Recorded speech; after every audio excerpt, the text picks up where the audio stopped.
Assalamualaikum warahmatullahi wabarakatuh. Perkenalkan, kami dari kelompok 6 yang beranggotakan Hani Lutfiah, Ayu Slamet Prihati, dan saya sendiri Emi Widianingrum. Pada kesempatan ini, kami akan memaparkan materi mengenai 1.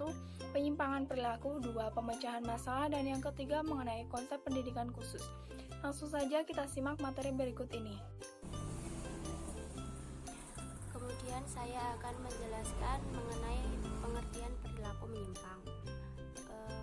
Perilaku menyimpang merupakan setiap perilaku atau tindakan yang tidak sesuai dengan norma-norma yang berlaku di dalam lingkungan masyarakat. Perilaku menyimpang menurut para ahli. Yang pertama, menurut James Van der Zanden, perilaku menyimpang merupakan perilaku yang dianggap sebagai hal tercela serta di luar batas-batas toleransi oleh sejumlah besar orang.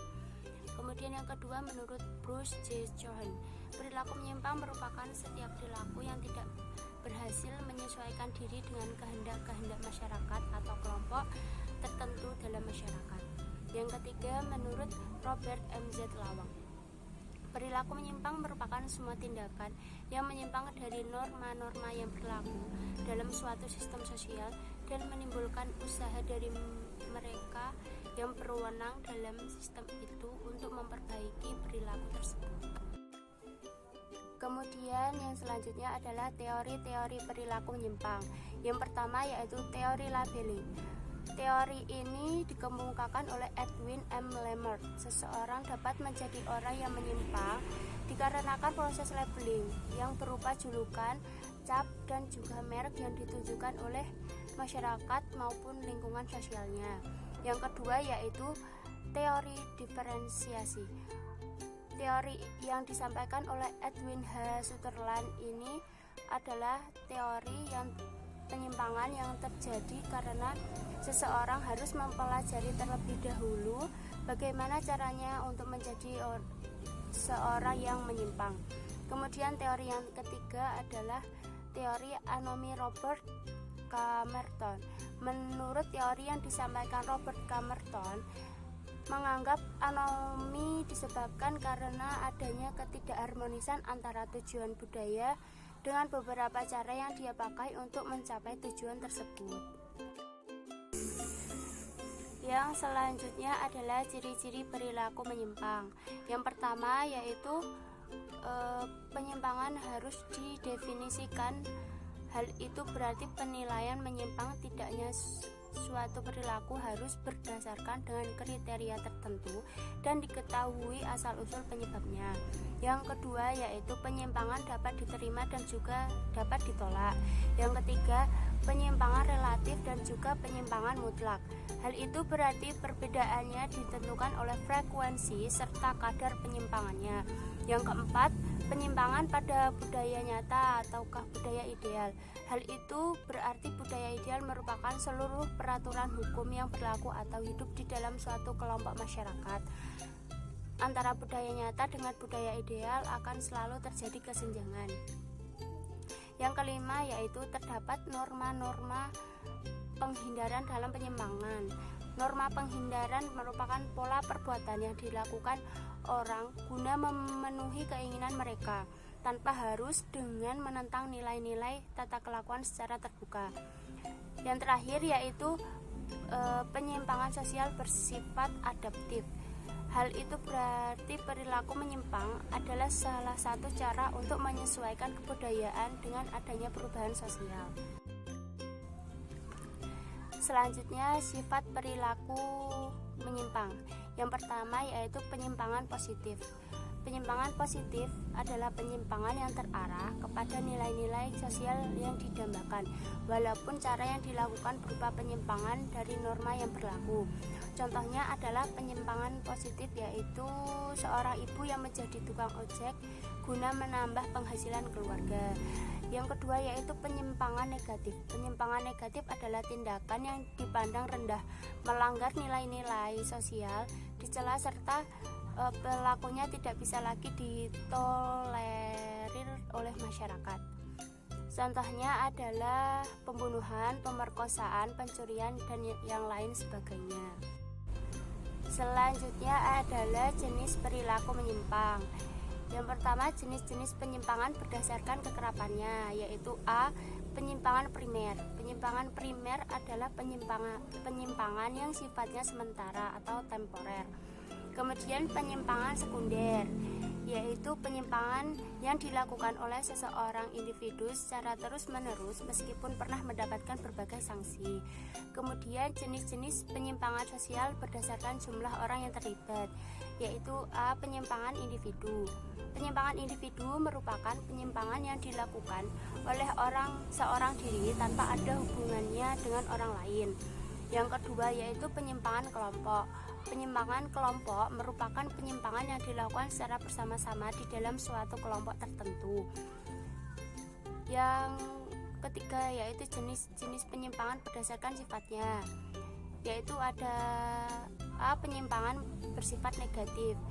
Penyimpangan bersifat negatif merupakan penyimpangan sosial yang berwujud tindakan menuju arah nilai-nilai yang dianggap rendah sekaligus tercela sebab tidak sesuai dengan norma-norma yang berlaku atau hidup.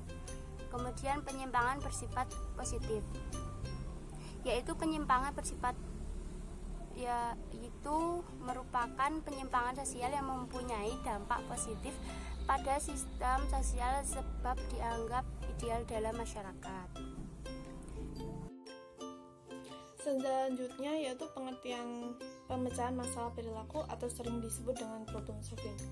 Secara ilmiah, masalah adalah kenyataan yang menunjukkan adanya jarak antara rencana dengan pelaksanaan, antara harapan dengan kenyataan. Menurut para ahli, salah satunya yaitu menurut Robert W. Balay, pemecahan masalah merupakan suatu kegiatan yang kompleks dan tingkat tinggi dari proses mental seseorang. Menurut Gulo, pemecahan masalah adalah metode yang mengerjakan penyelesaian dengan memberikan penekanan pada terselesaikannya suatu masalah secara menalar. Menurut Aswan Zain, pemecahan masalah adalah suatu cara berpikir secara ilmiah untuk mencapai pemecahan suatu masalah. Kesimpulannya yaitu, pemecahan masalah merupakan suatu prosedur yang di dalamnya terdapat langkah-langkah yang harus diikuti dalam memecahkan masalah yang dihadapi seseorang sebagai perorangan atau seseorang sebagai pemimpin organisasi atau keanggotaan organisasi. Selanjutnya yaitu jenis-jenis masalah. Di sini saya menyebutkan ada 3, yaitu masalah yang rumit, masalah yang terstruktur, dan masalah yang tidak terstruktur. 1 yaitu masalah yang rumit adalah suatu masalah yang tidak berdiri sendiri atau memiliki kaitan erat dengan masalah yang lainnya, sehingga dapat kita sebut dengan masalah dengan skala besar.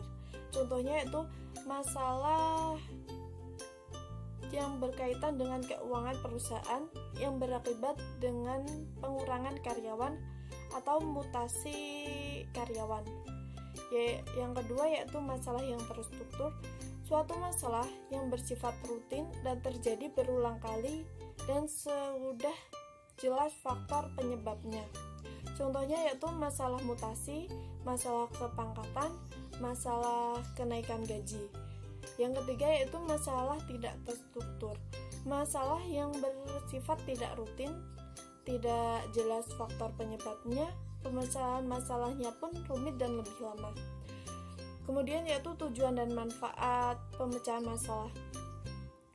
Ya, tujuannya yaitu mengembangkan kemampuan berpikir. Di sini diutamakan di dalam mencari sebab, akibat, dan tujuan suatu masalah. Metode pemecahan masalah perilaku melatih murid dalam cara mendekati dan cara mengambil langkah-langkah bila memecahkan suatu masalah. Yang kedua yaitu manfaat. Manfaat dari pemecahan masalah perilaku yaitu memberikan dasar pengalaman praktis tentang bagaimana cara memecahkan masalah sehingga siswa dapat mengambil nilai atau manfaat bagi keperluan hidup sehari-hari dan menghadapi masalah lain yang ada di sekitar. Kemudian kelebihan dan kekurangan pemecahan masalah perilaku.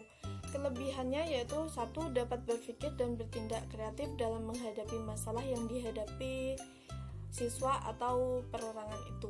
Yang kedua, dapat mengembangkan rasa tanggung jawab pada diri sendiri dan pada lingkungan sekitarnya, sehingga dia dapat menyelesaikan masalah dengan baik. Yang ketiga yaitu dapat memecahkan masalah yang dihadapi secara realitas.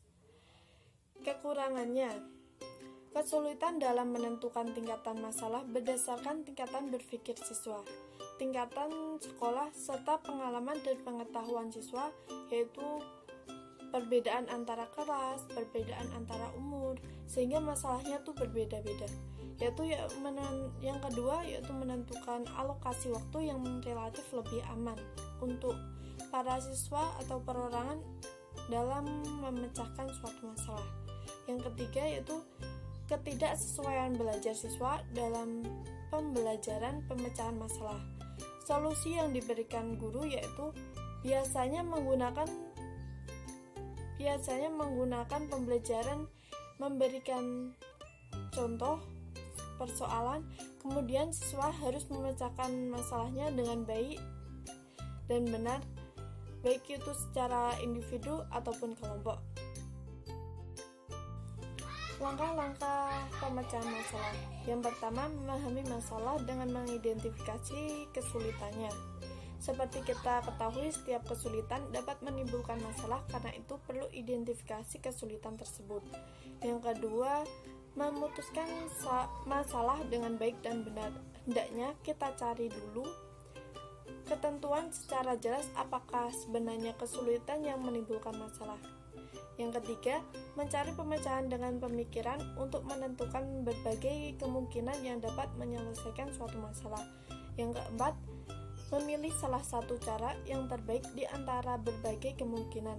Dalam memilih, hendaknya dipertimbangkan hal-hal yang berhubungan dengan kesanggupan untuk melaksanakan cara pemecahan yang dipilih.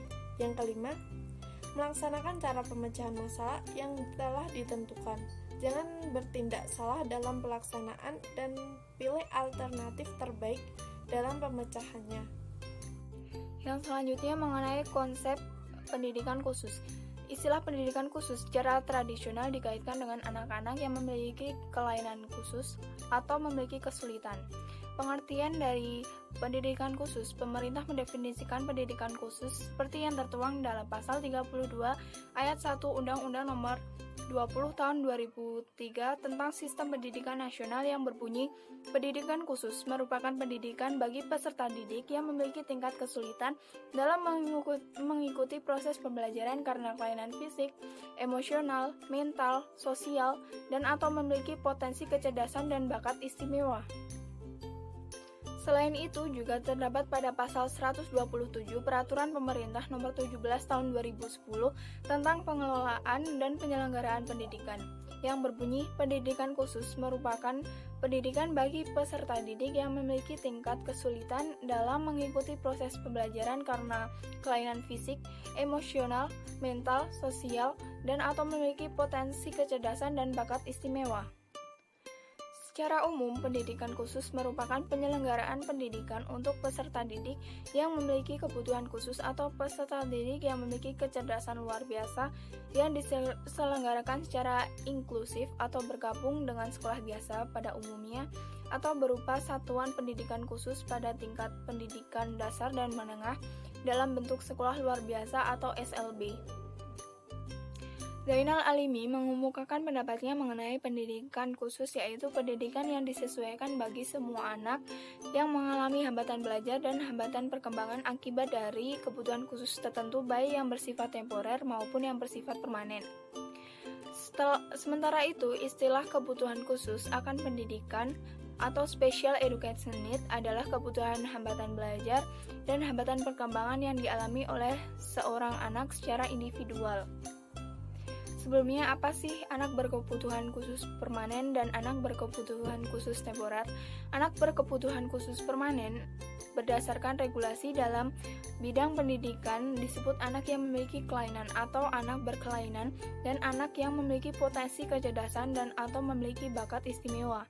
Mereka memerlukan pendidikan khusus. Anak berkebutuhan khusus temporer adalah anak pada umumnya, namun karena situasi dan kondisi lingkungan, sosial, budaya, ekonomi, politik, dan sebagainya mengakibatkan mereka memerlukan pendidikan layanan khusus, yaitu layanan pendidikan yang memberi akses bagi mereka. Yang kedua, mengenai fungsi dari pendidikan khusus itu sendiri. Fungsi pendidikan khusus dilihat dari jenis kebutuhan peserta didik. Seperti diuraikan pada Peraturan Pemerintah Nomor 17 Tahun 2010, yaitu pendidikan khusus bagi peserta didik berkelainan berfungsi memberi pelayanan pendidikan bagi peserta didik yang memiliki kesulitan dalam mengikuti proses pembelajaran karena kelainan fisik, emosional, mental, intelektual, dan atau sosial. Pendidikan khusus bagi peserta didik yang memiliki potensi kecerdasan atau bakat istimewa berfungsi mengembangkan potensi keunggulan peserta didik menjadi prestasi nyata sesuai dengan karakteristik keistimewaannya.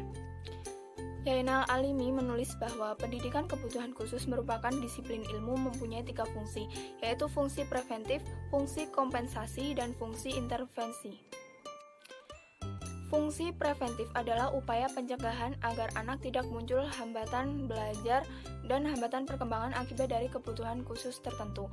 Hambatan ini dapat disebabkan oleh 3 faktor, yaitu akibat faktor lingkungan, akibat faktor dari dalam diri anak itu sendiri, dan interaksi antara faktor lingkungan dan faktor dari dalam diri anak.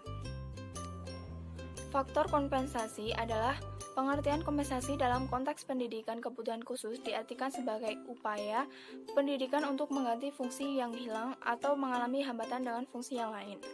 Dan fungsi intervensi adalah pendidikan kebutuhan khusus adalah upaya menangani anak agar dapat mencapai perkembangan optimum sejalan dengan potensi yang dimilikinya. Yang terakhir mengenai tujuan pendidikan khusus. Tujuan pendidikan khusus merupakan faktor utama yang harus diperhatikan, disadari, dan dijadikan sasaran oleh pendidik dalam melaksanakan kegiatan pendidikan. Begitu pula dengan tujuan pendidikan khusus.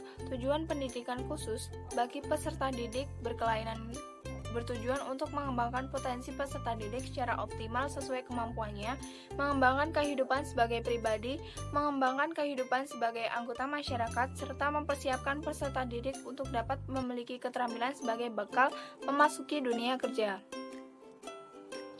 Tujuan pendidikan khusus bagi peserta didik yang memiliki potensi kecerdasan atau bakat istimewa bertujuan mengaktualisasikan seluruh potensi keistimewaannya tanpa mengabaikan keseimbangan perkembangan kecerdasan spiritual, intelektual, emosional, sosial, estetik, kinestetik, dan kecerdasan lainnya. Sekian pemaparan dari kelompok kami, kurang lebihnya mohon maaf. Billahi taufiq wal hidayah. Wassalamualaikum warahmatullahi wabarakatuh.